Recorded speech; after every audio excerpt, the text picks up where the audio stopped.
Inclina tu rostro, dile: Señor, ayúdame a entender tu bendita palabra, a comprenderla, a razonarla, a vivirla conforme a lo que tú me marcas y demandas de mí, Señor Dios Todopoderoso. En el nombre de Cristo Jesús. Amén.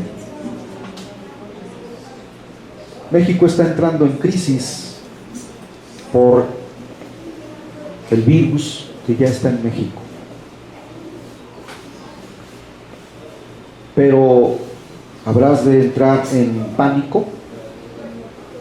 Necesitas leer el Salmo 21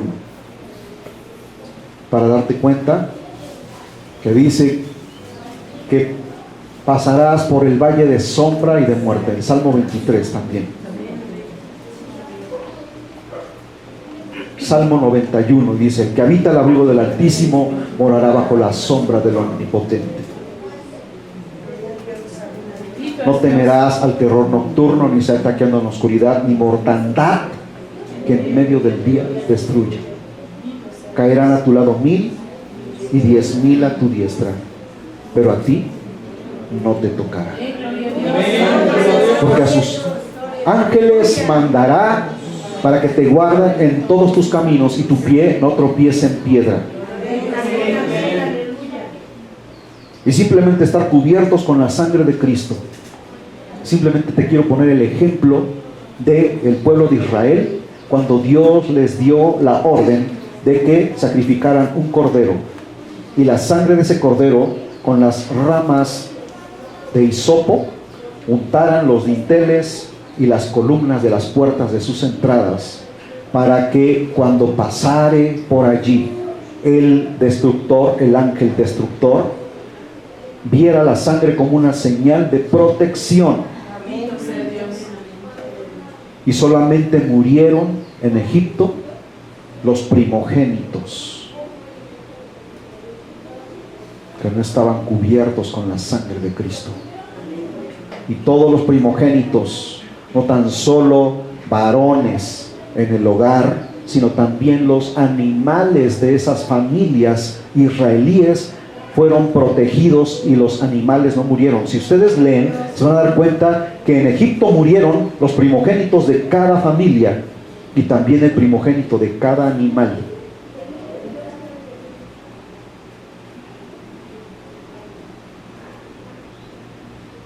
Si nosotros oramos a Dios y pedimos: Señor, cubre nuestra morada y nuestras vidas con tu preciosa sangre, pasará la peste y a ti no te tocará, porque la sangre de Jesucristo, su Hijo, nos guarda, nos protege, así como protegió al pueblo de Israel. Esa sangre simbolizaba la sangre del Cordero.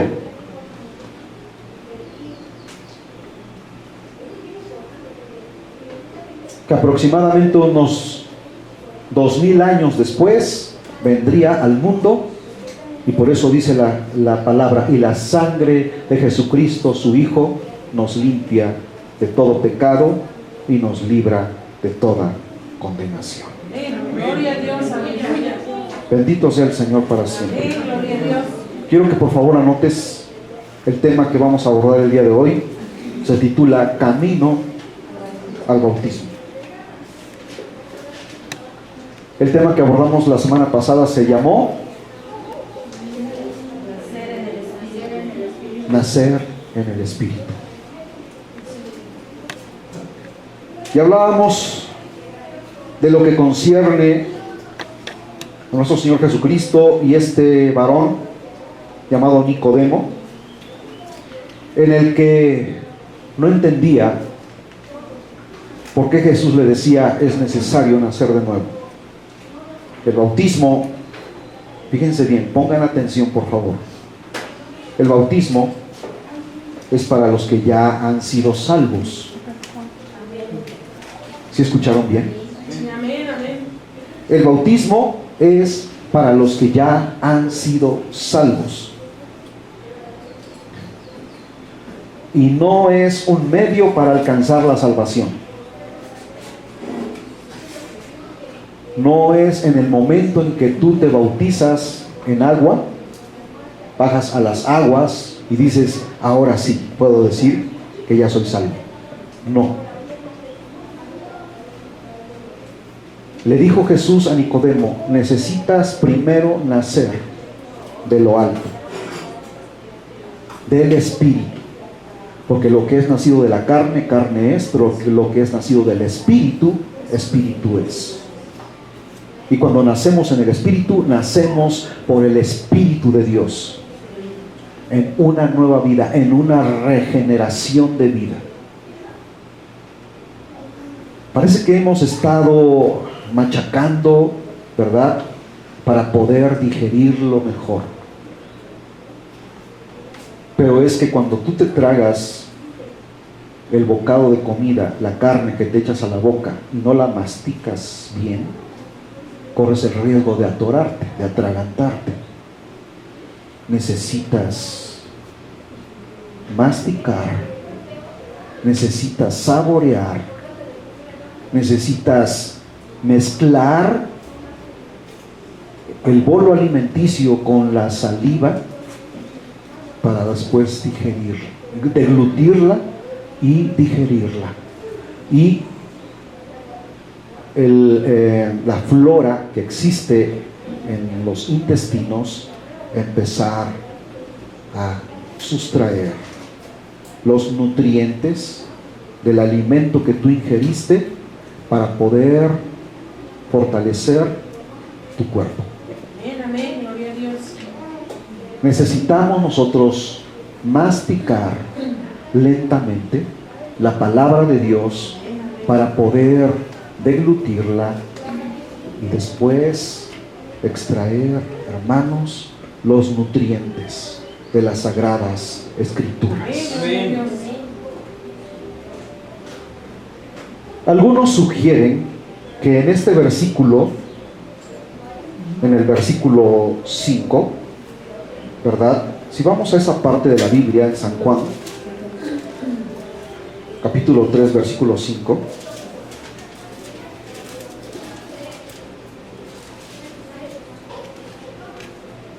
dice, respondió Jesús, de cierto te digo que el que no naciere del agua y del Espíritu no puede entrar en el reino de Dios. Primero le dijo al principio, no puedes ver, y después le dijo, si no naces del agua y del Espíritu no puedes entrar. Primero no puedes ver y después no puedes ni siquiera entrar. Pero, ¿qué es lo que nos dice realmente la palabra? En este versículo, agua hace referencia a la palabra de Dios. Algunos podrían decir que el que no naciere del agua, o sea, de ir al bautismo y después del Espíritu, entonces estaríamos contradiciéndonos, porque acabamos de decir que primero necesitas nacer del Espíritu para después bautizarte. Pero si dice la palabra aquí que hace referencia al agua, que es la palabra de Dios, tú estás escuchando la palabra y esta palabra te está satisfaciendo tu sed. ¿Qué haces cuando tienes mucha sed? Buscas.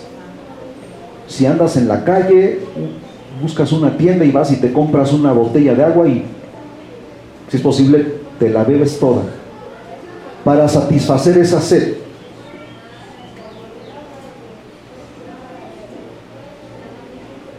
Para que tu espíritu pueda ser satisfecho, necesitas el agua, el manantial, que nutre y satisface y calma tu sed espiritual. ¿Qué nos dice en Efesios capítulo 5, versículos del 25 al 26?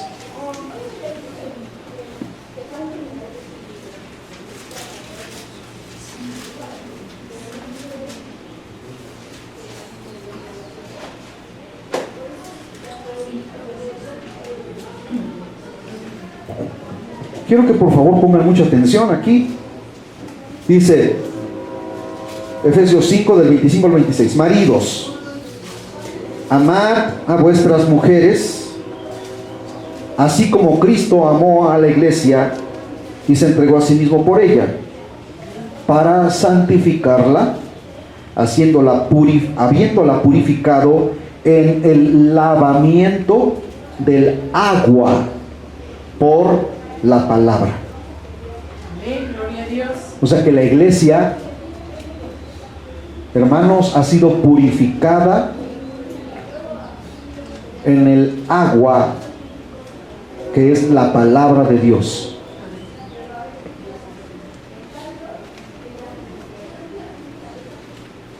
La iglesia ha sido purificada en el lavamiento por el agua que es la palabra. Amén. Amén, amén. Se asocia estrechamente el agua con la palabra de Dios. Asimismo, en Primera de Pedro, capítulo 1, versículo 23,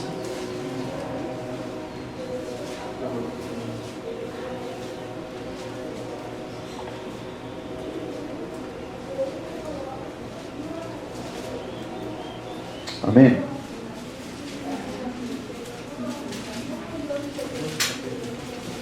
¿Qué dice ahí? Siendo renacidos, no de simiente corruptible. Esto lo debes entender y te debe quedar más que claro. Porque nacimos de una simiente corruptible que es la carne. Pero dice, aquí no dice nacidos, sino renacidos. Amén. No de simiente corruptible, sino de incorruptible por la palabra de Dios, que vive y permanece para siempre. Aleluya, gloria a Dios. Entonces, una persona que ha nacido en el Espíritu, ha renacido por la palabra. Amén, amén. Cada vez que tú vienes a la iglesia y escuchas el mensaje de Dios, es como cada día tú te renuevas, te refortaleces, te reconfortas, te renutres. Tú no dices, voy a comer muy bien para no comer en una semana. O sea, me voy a atascar, me voy a atiborrar, ¿verdad? Pero para no perder esa energía, me voy a comer 5 hamburguesas. Hermanos, tampoco se trata de comer cosas que nos hacen daño, porque existen muchos tipos de alimentos que simplemente te engordan, pero no te nutren. La palabra de Dios es nutritiva. Amén, amén. La palabra de Dios pide que te alimentes constantemente de ella. Amén. Amén. Para que tu espíritu sea reconfortado constantemente. Bien dice el apóstol Pablo, dice, no dejando de congregarnos, sino que debemos ser perseverantes. Amén, amén, gloria a Dios. Si tú te dejas de congregar, si tú dejas de buscar a Dios, pasa una semana, 2 semanas, 3 semanas, un mes, no buscas a Dios, ¿qué ocurre? Te mueres espiritualmente. Aguántate una semana sin comer, a ver si aguantas. Todavía peor, quizá el hambre la soportes, pero la sed no hay nadie que la soporte, porque empiezas a sufrir de carencias renales, tu cuerpo se empieza a descompensar y empiezas a morir. Entonces, ¿qué tan importante es, hermanos, el estar alimentando nuestro espíritu? Amén, amén. Y Santiago capítulo 1 versículo 18.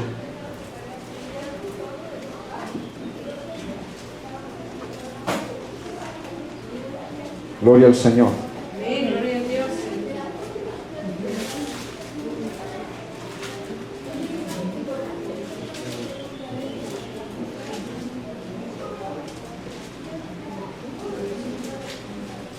Dice así, hermanos.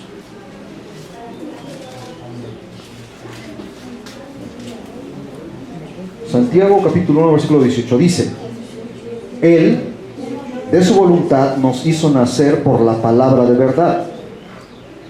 No es algo que nosotros hayamos buscado, no es algo que nosotros ¿verdad? Dice la palabra que el ser humano de su propia voluntad no busca a Dios. Es Dios el que te buscó a ti y te encontró.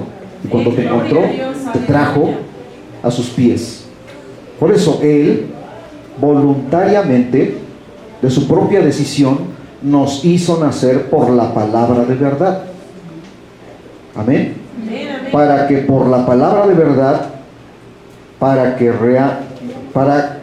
que seamos primicias de sus criaturas. O sea, somos muy importantes para Dios. Gloria a Dios. Una vez que hemos recibido esta palabra, por lo tanto, es bien posible que el agua en este versículo haga referencia a la Escritura. Amén. Entonces, así como que a manera de compendio, o sea, ya recopilando todo lo que hemos analizado, la Escritura, cuando dice del agua y del Espíritu, quiere decir de la palabra y del Espíritu de Dios. Amén. Amén.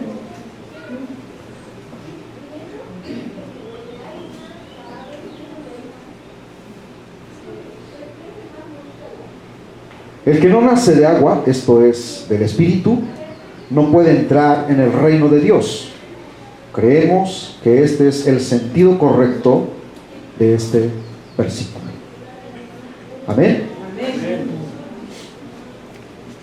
Este nacimiento espiritual es producto por el Espíritu Santo de Dios. Es el Espíritu Santo el que nos hace nacer de nuevo. Es el Espíritu Santo el que te toca, es el Espíritu Santo el que te hace entender, es el Espíritu Santo el que quita el velo de ceguera espiritual en tu vida. Este nacimiento espiritual es producido por el Espíritu Santo de Dios cuando una persona cree en el Señor Jesucristo. Esta interpretación está apoyada en el hecho de que la expresión nacido del Espíritu se encuentra dos veces en los versículos que siguen, el 6 y el 8. Vayamos a esa parte. Dice: lo que es nacido de la carne, carne es, y lo que es nacido del Espíritu, Espíritu es. No te sorprendas, no te maravilles de que te dije que es necesario nacer de nuevo. El viento sopla de donde quiere y oye su sonido, mas ni sabes de dónde viene ni a dónde va. Así es todo aquel que es nacido del Espíritu.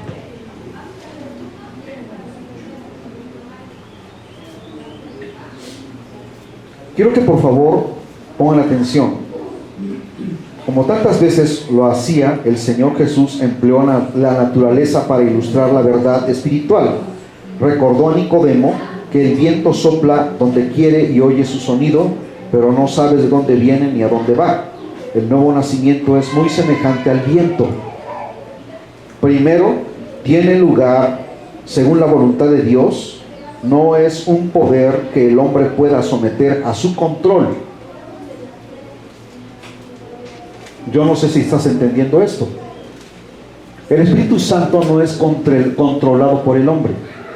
El Espíritu Santo es el que controla, es el que toma control del hombre. Amén. Segundo, el nuevo nacimiento es invisible.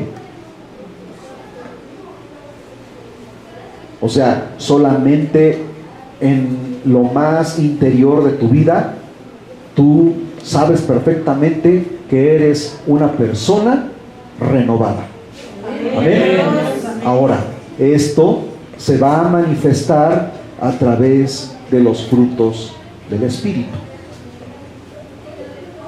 En tu diferente manera de vivir, de actuar, de hablar, de comportarte. No se puede observar su ocurrencia, pero sí se pueden ver los resultados, lo que les estoy diciendo ahorita, ¿sí? En la vida de la persona. Cuando alguien ha sido salvado, le viene un cambio. Las cosas malas que antes amaba, ahora las aborrece. Si era borracho, ya no es un borracho. Si era un alcohólico, ¿verdad? Bueno, digamos que un borracho es un alcohólico, ¿verdad? Pero hay borrachos decentes y hay borrachos, podríamos decir así, ¿verdad?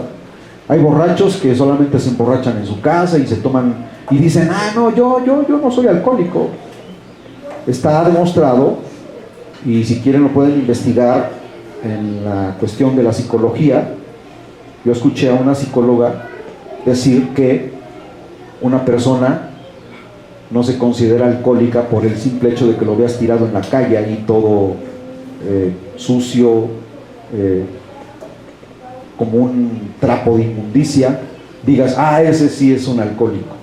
El simple hecho de que te eches 2, 3, unas por ahí en tu casa y tienes ahí tu almacén de licor y te echas tus licoritos cuando se te antoja, eres un alcohólico controlado, pero no dejas de ser alcohólico.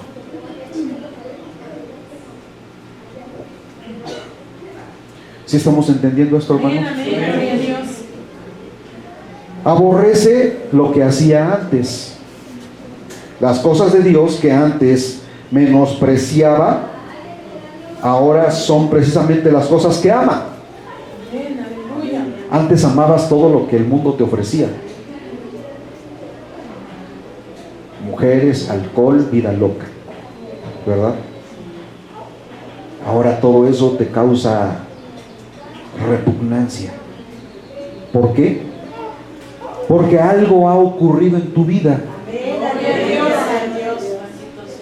Has sufrido un cambio, una transformación en lo interior, que de adentro se manifiesta a lo exterior y la gente dice, ¡ay! ¿Cómo le hizo? ¿Qué pasó en él? Gloria al Señor, aleluya. Y van y le preguntan, ¿con qué brujo fuiste? ¿Con qué, cómo se llama? ¿A dónde pagaste tú que fue efectivo la limpia que te hicieron? Hermanos, eso no lo hace ningún brujo, eso no lo puede hacer ningún medium. No te puede cambiar el tarot, no te puede cambiar, ¿cómo se llama? El que lee las cartas, el que pronostica o te lee la mano. Eso no lo puede hacer nadie, solamente el Espíritu de Dios. Las cosas de Dios que antes menospreciaba, ahora son precisamente las cosas que ama. Así como uno puede comprender plenamente el viento, del mismo modo, del nuevo nacimiento es una obra milagrosa del Espíritu de Dios que el hombre no puede llegar a comprender plenamente. Además, el nuevo nacimiento, lo mismo que el viento, es impredecible. Sencillamente no es posible decir cuándo y dónde tendrá lugar. Una persona puede haber vivido desenfrenadamente en el trayecto de su vida, le pueden haber predicado de la palabra y él haber hecho caso omiso, y un día asesina y lo agarran y lo meten a la cárcel. Y en la cárcel, ahí donde él menos imaginaba que el Espíritu de Dios podía venir y tomarlo y hacerlo libre, es allí donde obra. Mientras era libre no entendía. Una vez que está preso, encarcelado entre 4 paredes, es allí donde el Espíritu de Dios viene y le quita el velo de ceguera espiritual y le abre los ojos y le muestra que todo lo que había hecho anteriormente es consecuencia de su desobediencia. Y ahora él entiende, y aunque está preso físicamente, el Señor lo hace libre espiritualmente. Amén. Por eso el viento sopla y no sabes tú de dónde va a soplar. Así son todos los que son nacidos del Espíritu. Amén. Bendito sea Dios. Una vez más, Nicodemo ilustra la incapacidad de la mente natural de penetrar en las cosas divinas. Su incapacidad. Es indudable que seguía intentando pensar en el nuevo nacimiento como un suceso natural o físico y no espiritual. Y por esto le preguntó al Señor Jesús: ¿cómo puede ser eso?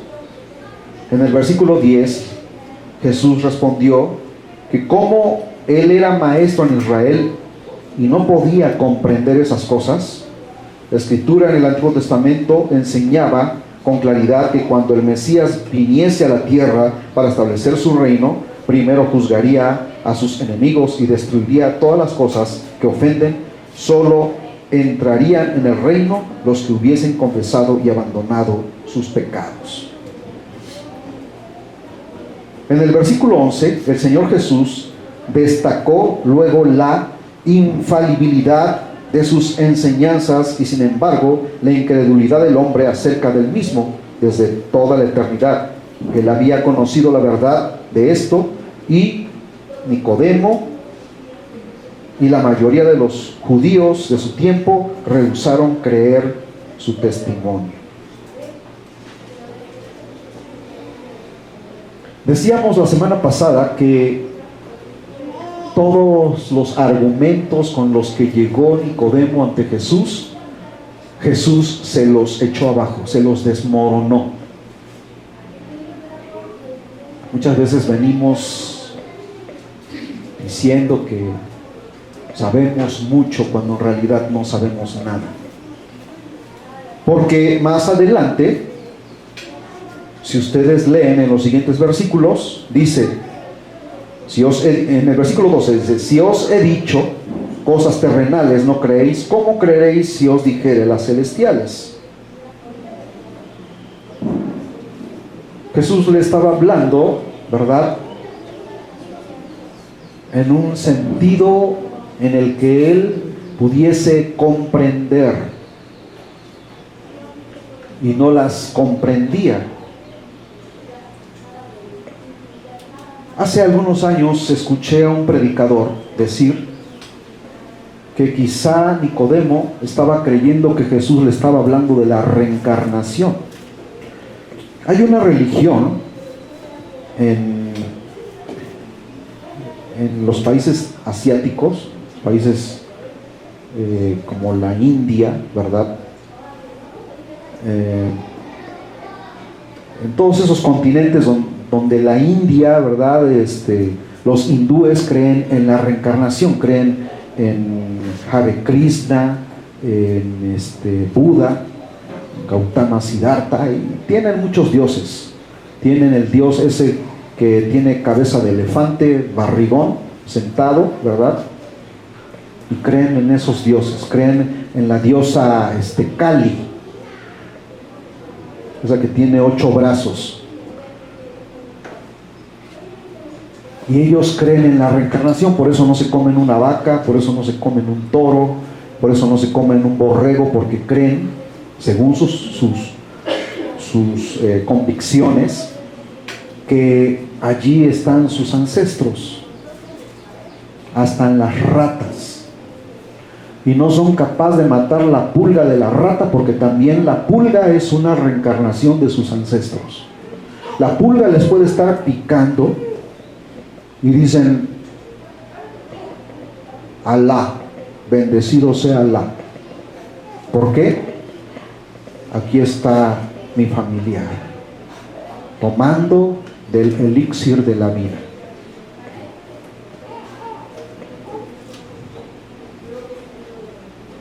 La pulga, que les puede subir una garrapata, que les puede estar picando, extrayendo la sangre, una chinche, y no son capaces de matarla. ¿Por qué? Porque ellos creen en la reencarnación. Nicodemo creía que Jesús le estaba hablando de la reencarnación, volver a nacer en la carne, cuando Jesús le estaba hablando que necesitamos nosotros nacer en el Espíritu. Ya naciste en la carne y eres un pecador, soy un pecador, pero somos, hermanos, justificados por la fe en la palabra de Dios, que ha venido a lavar nuestras inmundicias. Amén. Versículo 13. Nadie subió al cielo sino el que descendió del cielo, el Hijo del Hombre que está en el cielo. Solo había una persona capacitada para hablar de cosas celestiales, por cuanto era el único que estaba en el cielo, Jesús.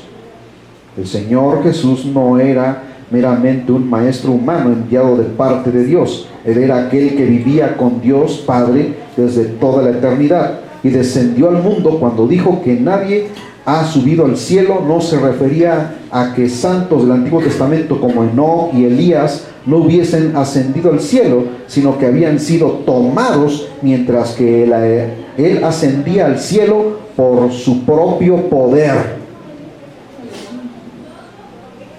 Yo no sé si entendieron esto. Cuando dice, nadie subió al cielo, sino el Hijo del Hombre que está en el cielo.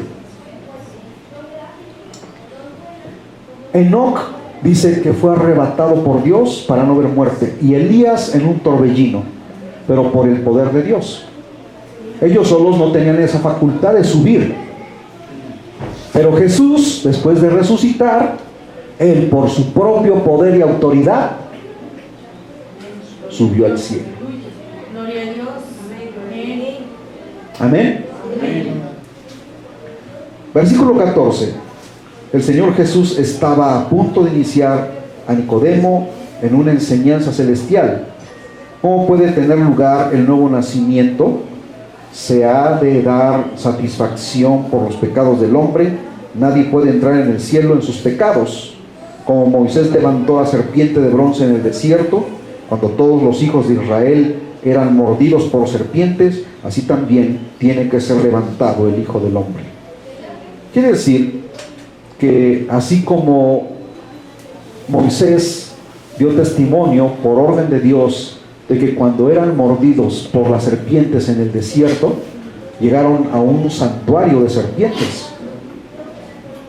Pero fíjense que fue a causa de la desobediencia de ellos. Y ellos clamaron a Dios, y Dios le dijo a Moisés, hazte una serpiente de bronce, colócala en una asta, y todo el que vea la serpiente será sano. No vamos a explicar por qué motivos Dios ordenó esto, pero dice aquí que así como Moisés levantó la serpiente y todo el que miraba la serpiente era sano del piquete de las serpientes, así también era necesario que el Hijo del Hombre fuese levantado para que todo aquel que mirase a él fuese salvo.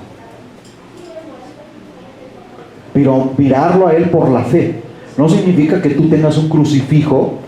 Quiero que entiendan esto y digan, ay, estoy haciendo lo que dice Moisés y lo que declaró Jesús, que todo aquel que mire hacia Jesús en la cruz, hermanos, ya Jesús no está en la cruz, él ya pagó, pero miramos a él por fe, y todo el que mira a él por fe es libre. Amén.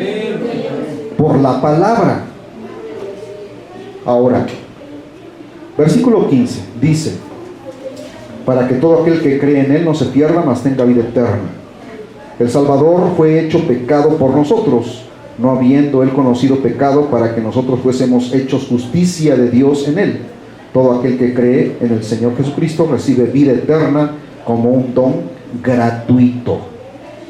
Y el texto que todos sabemos, que todos conocemos y hemos aprendido de memoria, pero que lo leemos lo pronunciamos como periquitos, pero no lo razonamos.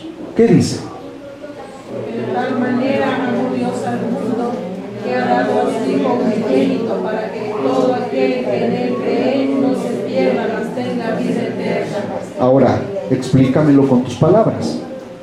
¿Qué entiendes?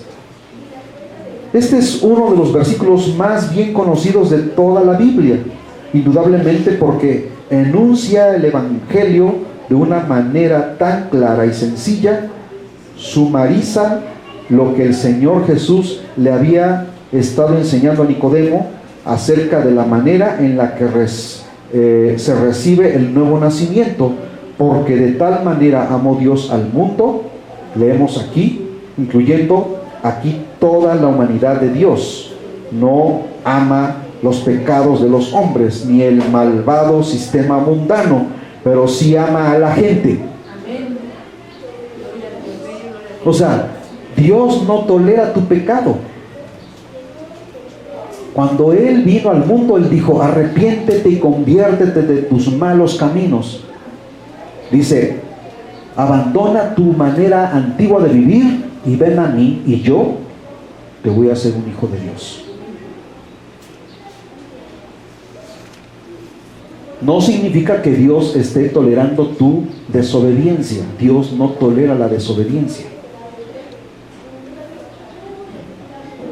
Miren, en la ley moral humana hay un valor que se conoce como ¿cómo se llama? El ser tolerante. Pero ¿saben ustedes que Dios no es tolerante? En ese valor de la moral humana no encaja Dios. Dios no tolera el pecado. Dice la Escritura: toda alma que pecare, ésta morirá.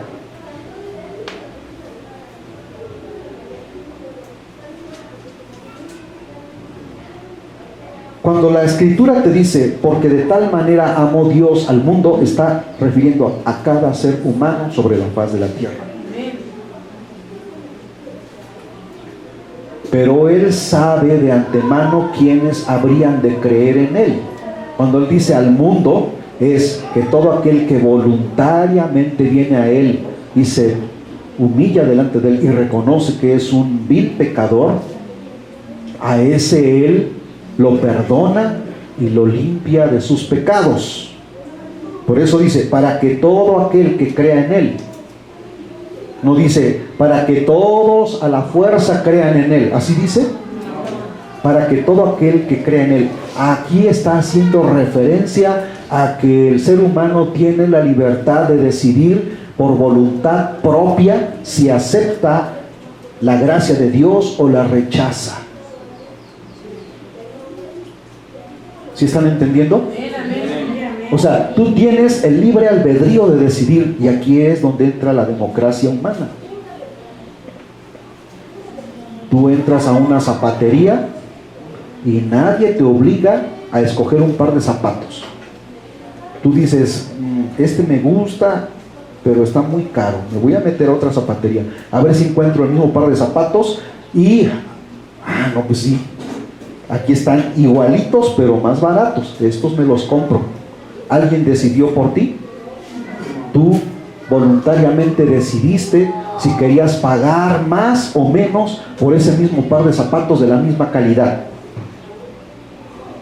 Así es en el camino de Dios. Tú decides si quieres continuar en tu religión, en donde te sale muy caro, o aceptas la gratuidad de la gracia de Dios y no te cuesta absolutamente nada. Pero el hombre prefiere pagar muy caro por su condenación que recibir la gracia de Dios que ya fue pagada. Esta es la grande ironía del hombre.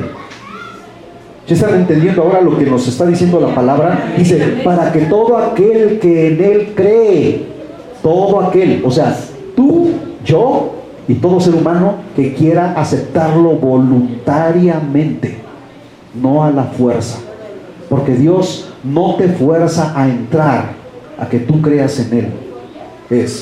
¿Quieres? Te invito. ¿No quieres? No te voy a obligar a algo que tú no quieres. Dios respeta tu libre albedrío. Si en algo Dios, hermanos, es maravilloso, porque Él no nos hizo robots. Él no te está controlando aquí con un control, ¿verdad? Y te está haciendo tomar decisiones involuntarias que tú no quieres. Él te deja. Si tú quieres, ven. Si no, pues haz lo que se te pegue la gana, pero después no le reclames a Él de las consecuencias que sufras más adelante. Entonces, incluye aquí a toda la humanidad de Dios, a toda la humanidad.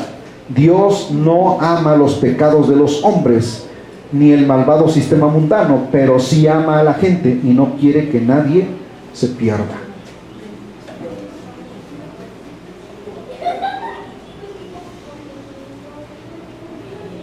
Versículo 17.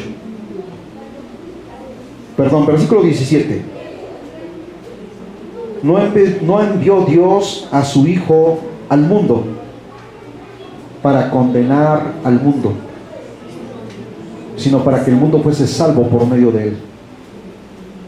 O sea, Jesús, si hubiese venido a condenar al mundo, entonces le hubiese dicho a la mujer que fue encontrada en el lecho del adulterio, le hubiera dicho: sí, adelante, apedréenla, porque digna es. Pero entonces hubiera quedado truncado allí la ley que él había establecido desde un principio en la ley mosaica. ¿Y saben qué? Entonces hubiese hecho falta el adúltero. ¿En dónde estaba el adúltero? ¿Por qué nada más a la mujer? ¿Por qué nada más estaba condenando a la mujer y no al adúltero con el que fue encontrada? ¿Sería justo? De ninguna manera. Pero vean aquí, hermanos, que Dios no vino a condenar a nadie, porque le dijo a la mujer, más bien le dijo a los que la condenaban: el que esté entonces libre de pecado, que lance la primera piedra. Y dice la Escritura que escribía con su dedo en la tierra. ¿Saben qué escribía? Aunque la Biblia no lo menciona, pero se sobreentiende, escribía ahí los pecados de cada uno de ellos, y ellos estaban observando y les redarguía su conciencia. Y dice que cada uno fue tirando su piedra en el suelo y se retiraron. Y cuando no había nadie, entonces le dijo Jesús a la mujer: mujer, ¿dónde están los que te condenan, los que te acusan? Y ella volteó a ver. Ella solamente estaba así, agachada, esperando a ver a qué momento le arrojaban la primera piedra en su cuerpo. Pero ella, sorprendida, volteó a ver y ya no había nadie. Y dijo: Señor, ninguno. Dice: ni yo te condeno, vete en paz. Pero ¿qué le dijo después? Pero no vuelvas a pecar. ¿Creen ustedes que ella volvió a lo mismo? A partir de ese momento, esa mujer nació de nuevo. ¿Saben por qué? Porque esa fue una de las mujeres que más adelante, cuando Jesús estaba en la cruz, ella estuvo presente allí y entendió por qué causa Él había venido al mundo. Ella merecía, por sus pecados y delitos, merecía condenación. Sí, merecía ser apedreada, así como lo dictaba la ley de Moisés. Apedreados, lapidados, ¿cómo se llama? A todo aquel que fuese encontrado. Pero la misericordia de Dios la libró y todo el peso de la ley cayó sobre Jesús. Ahí entendió ella y dijo: Jesús, mi Señor y mi Salvador. Tú y yo somos reos de muerte, pero por su misericordia Él nos ha exonerado, nos ha exentado de toda culpa, porque Él ya pagó. Aleluya. Bendito sea su santo nombre. Versículo 18. El que en Él cree no es condenado, pero el que no cree ya ha sido condenado, porque no ha creído en el nombre del unigénito Hijo de Dios. Y esta es la gran verdad. Esta es, hermanos, la profundidad de las Sagradas Escrituras. Y esto es lo que la humanidad no entiende, que el ser humano tiene la libertad de aceptarlo o rechazarlo. El que lo acepta es libre de toda condenación, pero el que lo rechaza a sí mismo se desprecia, no se ama, porque dice que el que no recibe al Hijo unigénito de Dios ya ha sido condenado porque no creyó.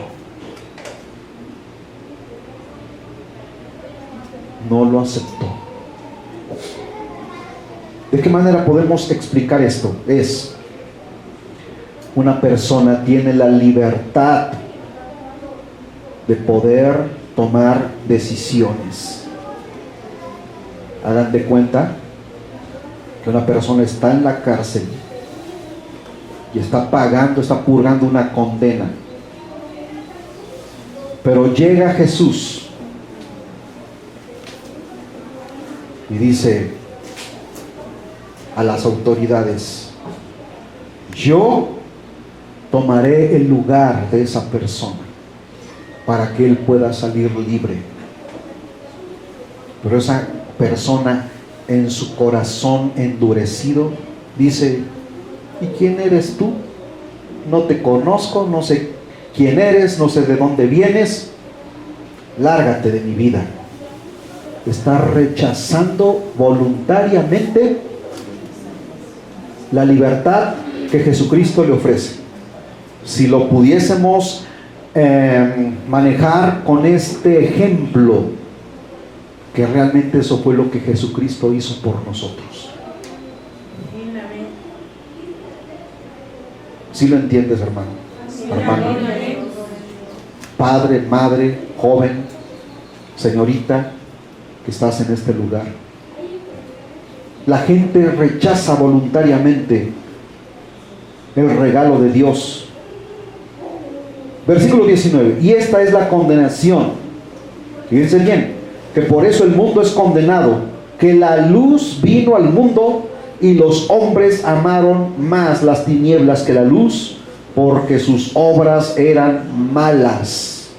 O sea, el hombre no quiere ser reprendido, el hombre no quiere ser expuesto, el hombre no quiere reconocer que es un ser imperfecto, no quiere que le digan sus verdades.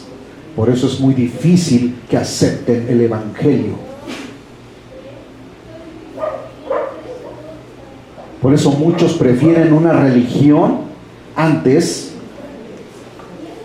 que ser traspasados por la espada de Dios, porque no quieren ser sus vidas expuestas, no quieren ser lastimados por la palabra. Versículo 20: porque todo aquel que hace lo malo aborrece la luz y no viene a la luz para que sus obras no sean reprendidas. Mas el que practica la verdad viene a la luz para que sea manifiesto que sus obras son hechas en Dios.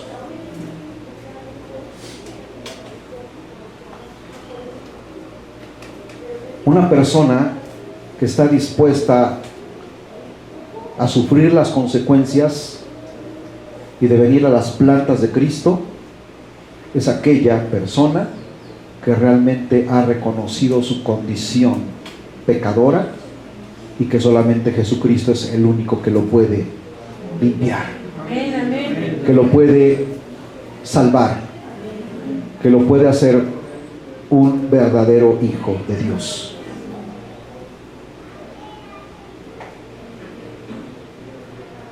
Porque dice San Juan 1:12: y a todos los que creyeron, a los que le recibieron, les dio potestad de ser hechos hijos de Dios. ¿Queremos ser hijos de Dios? Tenemos que doblegarnos y reconocer.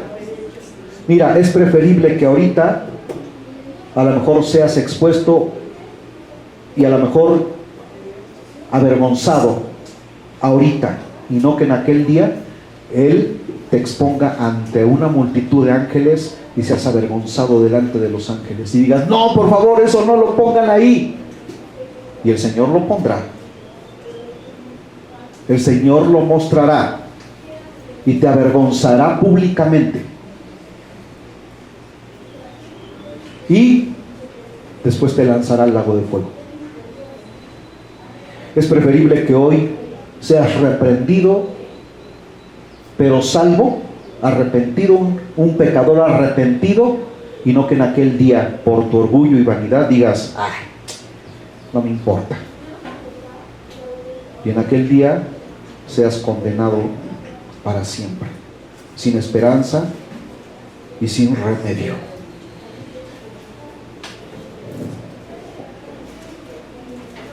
Este es el evangelio del arrepentimiento.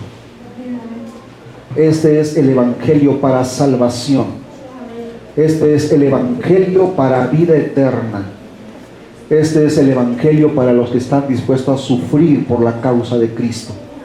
Este es el evangelio para todo aquel que desea dejar lo malo y dar el paso de obediencia porque ha nacido de nuevo. ¿Se escucharon lo que dije, verdad? Dar el paso de obediencia al bautismo porque ya nació de nuevo. Ahí donde estás, te invito a que inclines tu rostro. Le digas, Señor Jesús, te doy gracias porque tu palabra ha hablado a mi vida y ha puesto de manifiesto que soy un pecador delante de ti, que necesito reconocer voluntariamente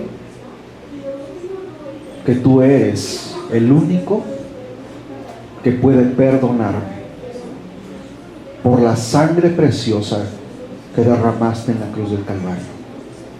Dile al Señor en esta hora, límpiame, purifícame, ayúdame a hacer tu voluntad. Porque dice la Escritura que para lo que el hombre es imposible, para Dios todo es posible. No digas, me es difícil, no creo poder seguir el camino porque soy débil.